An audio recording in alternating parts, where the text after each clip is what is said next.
Well, Gambia's president, Yahya Jammeh, has warned fellow African states not to interfere in his country's affairs. Now, leaders from the economic community of West African states are visiting the country on Friday.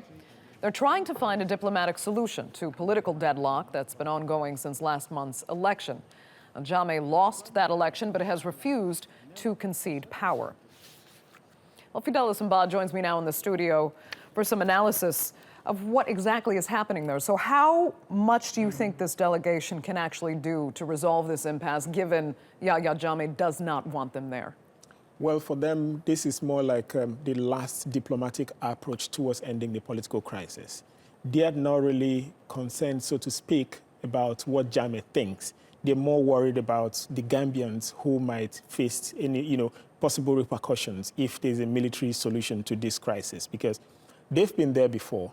Jammeh received them. They were supposed to come in on Wednesday, and Jammeh told them that he was not ready to receive them. So hopefully today he will receive them. And if he does, though he's already, more like stated that he's not willing to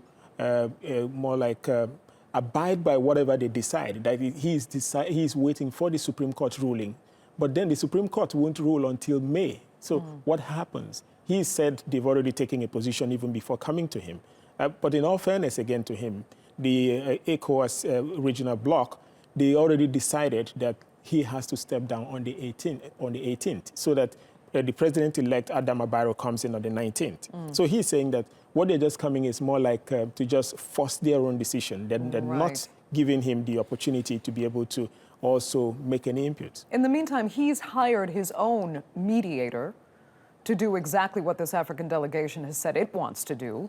So what do you make of that mediator? Is he only working in one specific interest, or can he actually do something to break this impasse? The mediator's mandate is straightforward, based on what Jammeh has said, which is he wants he wants the mediator to more like arrange meetings between him and Adama Barrow, the president-elect, and then also to ensure that people who were, before now, people have been arrested for taking part in demonstrations or even writing on social media criticizing his government. He's saying that the mediator should just try to calm things down. But again, people are seeing that as just more like trying to use that to buy time, to be seen as if he's, he has interest of the people at heart and he's ready to resolve the political situation.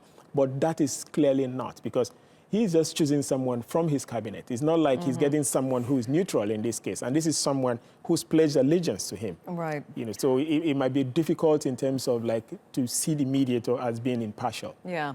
I think we have to step back just for a second, though, because we remember it seemed like such a triumph for democracy when Yahya Jammeh conceded defeat just within hours after the results were announced, only to change his mind very sternly. Why did he change his mind? And how hard is he going to have to fight to keep his position?